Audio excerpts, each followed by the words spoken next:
I'm Jenn Chávez, and this is The Evergreen, a podcast about the place you call home. When I'm walking around, out and about, I often wonder about the lives of people I see at work in different professions. What made them want to have that job in the first place? Is it hard? Do they see themselves doing that forever? Luckily for me, I have the perfect job to ask people those questions. So I did. There's an intimacy to poetry. There's an intimacy to being read a poem by somebody else. There's an intimacy to being the only person that another person is reading a poem to. If there's not a lot of clouds, you'll see Mount Hood, Mount St. Helens, Mount Adams. I mean, the views from my route are beautiful. Generations of people like, oh, I used to come here when I was a kid, and the lady's like 60 years old, and it's like, oh, you probably saw my grandpa. This week, we're bringing you another episode of our At Work With series. It's where we talk to Pacific Northwesterners who do something cool or interesting and ask them your questions about what it's like to do what they do.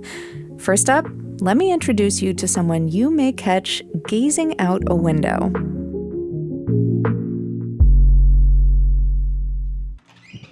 Hello. Hi. I am recording right now. Will do.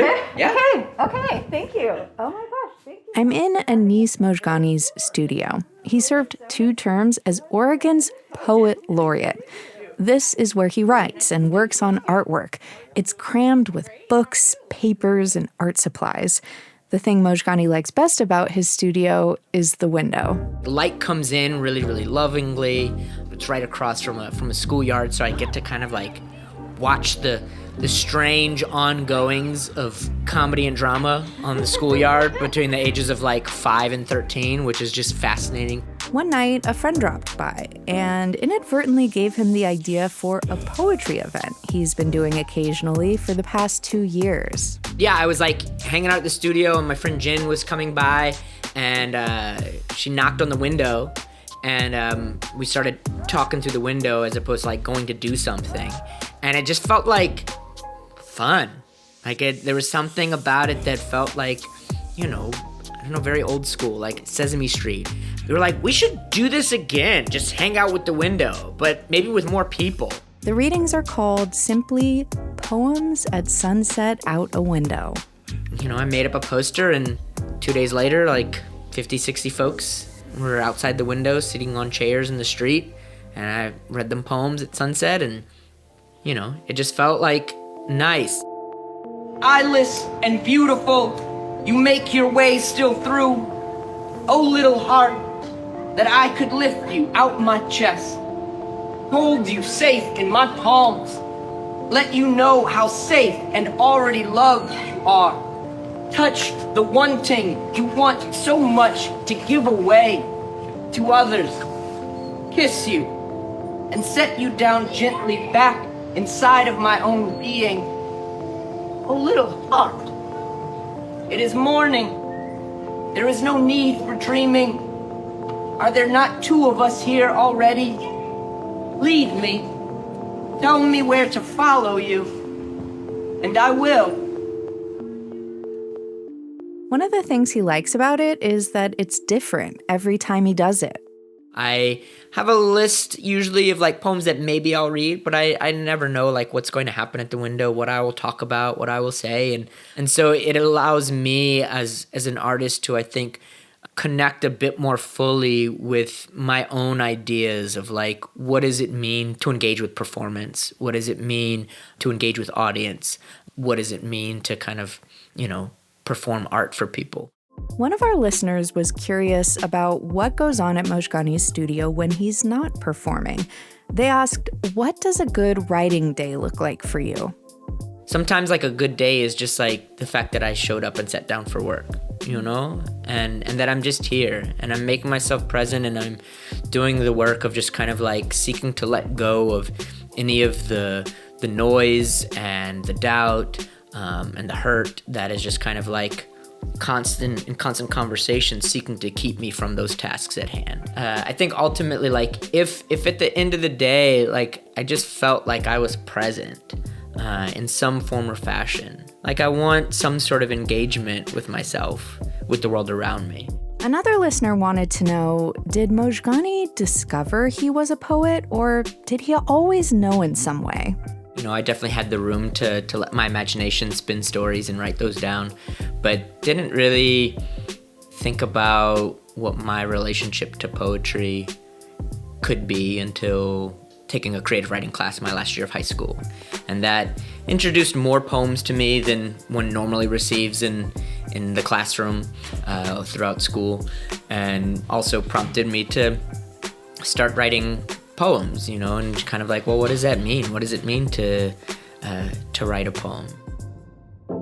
Mojgani was born and raised in New Orleans. He moved to Portland, Oregon in 2004.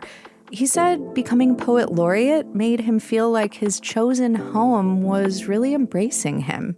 It feels really, really great to like step up and want to serve a place that is important to me in a specific way. And that place essentially saying like, yes, we would like you to serve us in this way. You know, like, yeah, you are welcome to do this. You are part of here. You are part of us. Something he's been thinking about in his role as poet laureate is how he's subverting people's expectations of what someone from this place is supposed to be like. When somebody jokingly speaks to the truth that like there's no black people in Portland, yes, that's like a funny truth. And also at the same time, it's not true. Like, there are lots of black people who live in this city. You know, there are thriving communities of lots of different backgrounds in the city. And so I say that with regards to kind of like, personally, considering myself, it is important for me in reflecting on like public life in Oregon. What does that mean? That means that like, I am an Oregonian. You know, an Oregonian is not simply just like one specific type of person that I think like is held as, oh, this is what it means to live in Oregon. He explained that sometimes that means he doesn't necessarily want to experience nature in the same ways as his fellow Oregonians. I love the nature and environment of this state so much. Like, it's a huge reason as to why I love getting to live here. But I also have a different engagement with it than someone else, perhaps. And so, like, you know, the element of being in Portland where as soon as the sun is out, it's like, all right, time to go do this hiking or this rafting or this exploration amongst the woods. And like me, like, as soon as the sun's out, I want to sit at that table next to the window in the coffee shop and have the sun warm me. You know, like, I want to step in the middle of the day into a very cold movie theater just so that I can like exit into the sunlight. Like, these are things that I love to do when the sun is out. April is known as National Poetry Month, which means it's a busy time for Mojgani. 2 years ago, he created the Telepoem telephone line. It's a phone line anyone can call at any time during the month of April and hear a different poem being read aloud each day. There's an intimacy to poetry. There's an intimacy to being read a poem by somebody else. There's an intimacy to being the only person that another person is reading a poem to. There's an intimacy to simply listening to something and not like being in a position where one is able to respond or needs to respond. The poetry phone line is a great example of what it means to be a poet laureate. That involves basically like finding the ways to serve the people of Oregon and to serve poetry, and how those two things might get to have larger conversations with one another, a fostering of one towards the other, an introduction of one towards the other, developing and stirring of one towards the other. At the end of this year's National Poetry Month, Mojgani will also be ending his second term as Oregon's Poet Laureate. He'll hand the title over to someone else. I asked what advice he has for them. There may be parts of this that are very different than what you might expect them to be. And so in response to that's all right, and that's how it is with everything. And that there's like so much really miraculous stuff to experience, I think, as laureate. You know, I hope that they're able to take great advantage of what that might mean in a multitude of ways. When I asked him what his plans are after April 30th, his answer was very simple. Doing nothing. For now, the Telepoem phone line lives on. To hear today's poem, you can call 503-928-7008. Anis Mojgani isn't the only one who loves Oregon's natural beauty.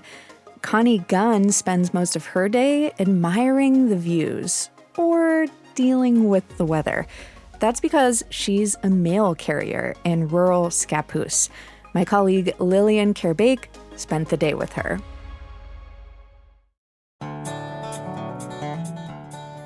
It's 7:28 a.m. when Connie Gunn pulls into the parking lot of the Scappoose post office. When you have a work stress dream, what goes wrong in your dream?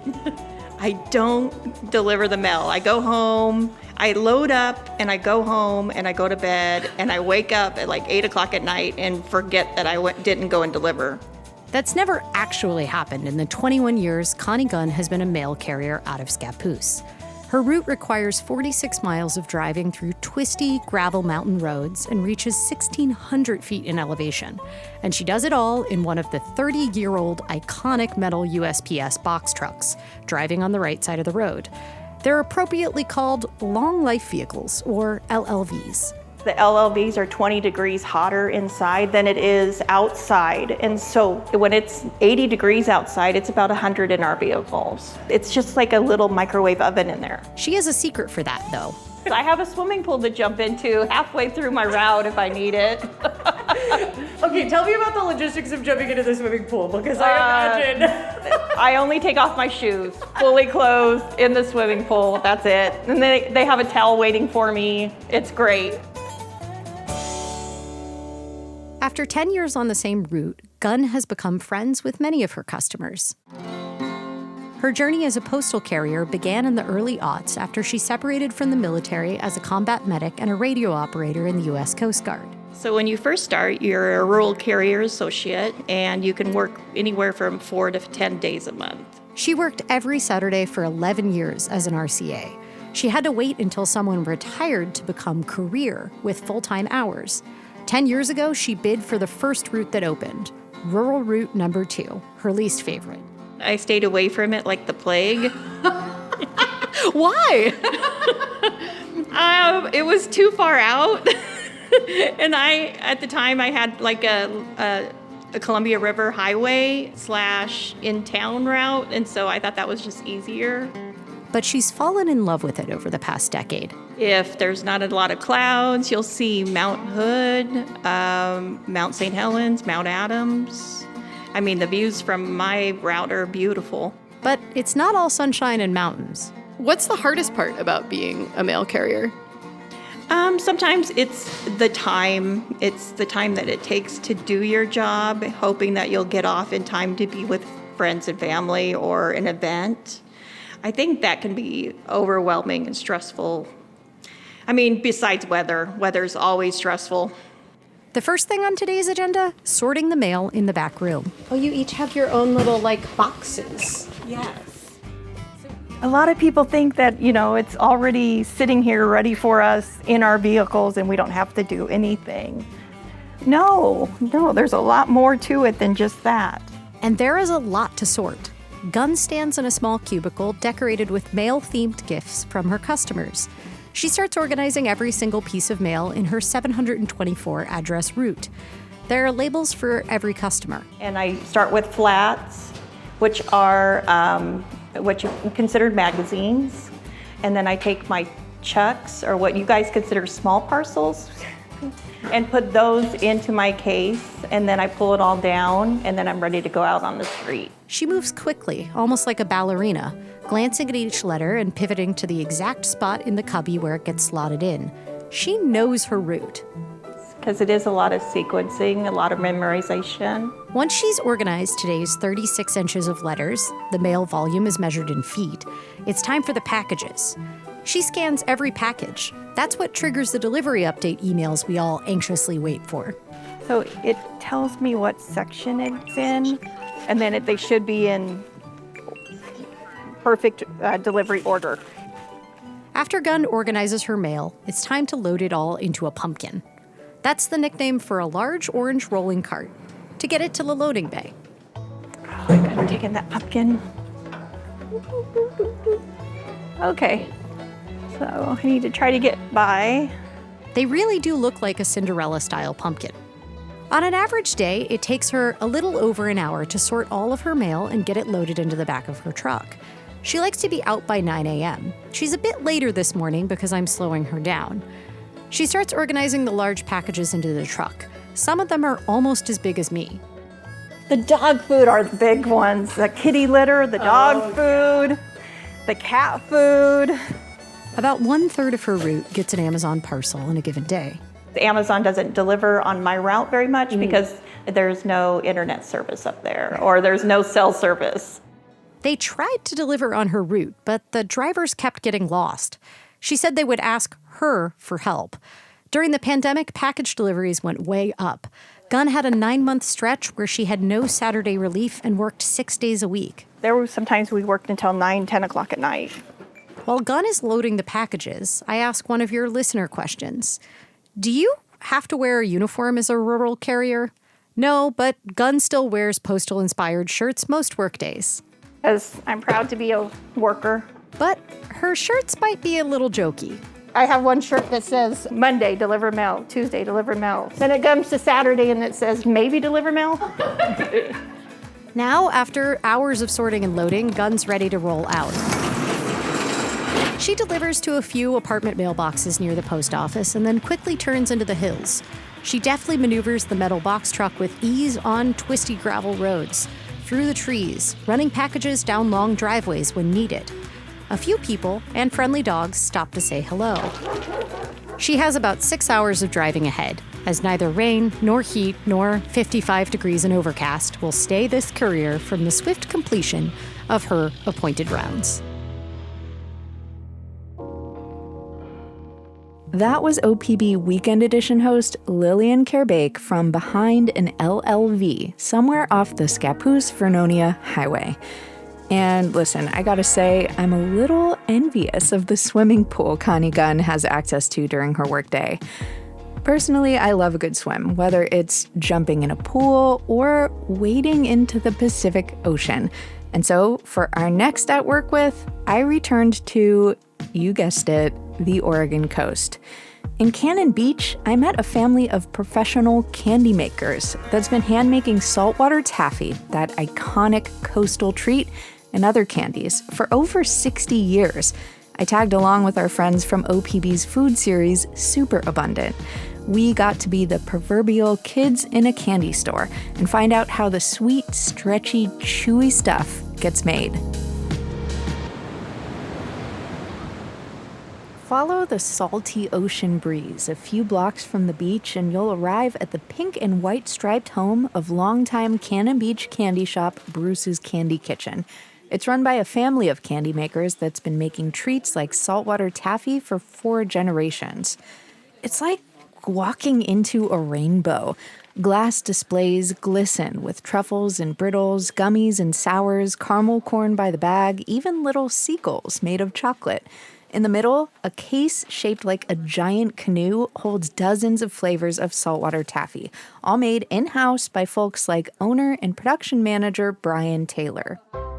So my wife and I, we were dating in high school. We started dating October 24th, 1994, and her grandparents owned a candy store. And so I would come here occasionally when we were, just hanging out. And then in 1997, they had lost a candy maker, so they needed somebody else to come help. And so I started making candy in 1997. His fellow candy maker and brother-in-law, Kyle Truax, grew up in this store. I used to live up top, so I'd always come downstairs and grab a piece of chocolate. We had field trips when kindergartners would come in, and I was a kindergarten over in Cannon Beach Elementary, and so we'd come for a field trip. Truax joined the family business when he was 14, first washing dishes, then learning the art of candy making. The rest is sweet history. Speaking of sweet history, we were curious about the origins of saltwater taffy. And so were you. We got this question from the Sheburl family in Estacada. My son, Henry, would like to ask, what was the very first flavor of saltwater taffy ever made? I'm gonna guess probably molasses or vanilla or something. We can say that saltwater taffy originated in Atlantic City in the late 1800s. Taffy existed long before that, but as Taylor tells the story, a storm flooded a taffy shop on the Atlantic City boardwalk in 1883, dousing all the merchandise with salty ocean water. The shopkeeper returned to survey the damage. And as he was cleaning up, a little girl walked in and asked if he had any candy left after the storm, and very sarcastically he said, "Yeah, I got a bunch of saltwater taffy." The name stuck. But before you go thinking it's made with salt water... Saltwater taffy is just a name. So we do put salt in one of our taffies, and that's our sea salt taffy, but we don't put salt in any of the other taffies. So it's more of a nod to the candy's association with the beach. The candy makers here say they make 25 tons, or 3.3 million pieces of saltwater taffy a year. They start by weighing out the raw ingredients. Once the proportions are right, the mixture is cooked to a rolling bubble on the stove. Then, different colors and flavors are mixed in. Taffy's a flavored blob of sugar. If you don't put enough flavor in there, what are we doing here? The store makes more than 40 flavors. This batch is strawberry. Next, it's poured out onto a cooling table. It's still basically molten lava at this point, almost 250 degrees. It needs to cool for about 15 minutes. Then it's time to pull the candy with a taffy pulling machine. It's got 3 metal arms that twist and stretch the candy in kind of an infinity sign pattern. I remember watching a machine like this through the window of a candy shop at the beach boardwalk near my hometown, mesmerized. Apparently, I'm not alone. Some people just stand and I can watch the taffy machine run all day. A cutaway window right inside the front door provides a glimpse for customers eager to watch the candy makers at work. Best show in town. How y'all doing today? Good. Right now we're making some strawberry taffy. And for the candy makers, the job is great for people watching. Not just through the workday, but through the years, too. Generations of people like, oh, I used to come here when I was a kid, and the lady's like 60 years old, and it's like, oh, you probably saw my grandpa. And then just families over the summers, they come back and visit. The people that come back year after year, it's time travel. While spectators stand by, this strawberry batch of taffy is stretched and then cooled again. Off it goes towards the last step, an antique taffy wrapping machine built in 1949. It rolls the taffy in a tube until it's cut into bite-sized pieces, wrapped, and then dropped in a basket below. This taffy isn't the only candy made at Bruce's Candy Kitchen. A listener asked what Truax's favorite kind of candy to eat is. Fresh peanut clusters. So it's like a peanut butter cluster covered in chocolate. You walk into the chocolate room and, hey, what is she making today? Peanut clusters, all right. His favorite kind of taffy to eat is bubblegum.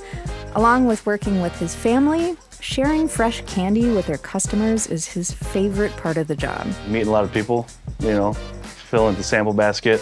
And this strawberry taffy is ready for a taste.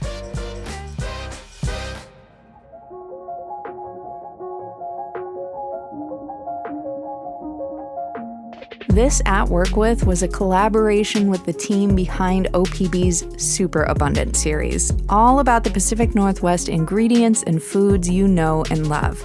Be sure to check out their video about Oregon saltwater taffy and lots more cool stuff at opb.org/superabundant. Meanwhile, you can find a link to listen to our first At Work With episode of the Evergreen in the show notes. And check out our social media videos with the folks you heard in this episode. We'll also link those in the show notes. Also, please send us suggestions for who you would like to hear from. Is there a job you've always been intensely curious about, or a specific person who you think would be fun for us to hear from? Go to our website, opb.org/theevergreen, and let us know. And come back right here next week to hear about a spiritual group known as Twin Ray, based in Ashland, Oregon. The leaders dress in all white and charge thousands of dollars for online classes. Are they a cult? Reporter Leah Satilli fills us in on the details. If you're here listening right now, you are part of our new podcast family. Help us grow by leaving a review on your favorite podcast app, including YouTube. Follow us there, and hey, tell your friends. Mia Estrada produced this episode, and our technical director is Stephen Cray. He also engineered the episode. The OPB podcast team also includes Julie Sabatier and Sage Van Wing.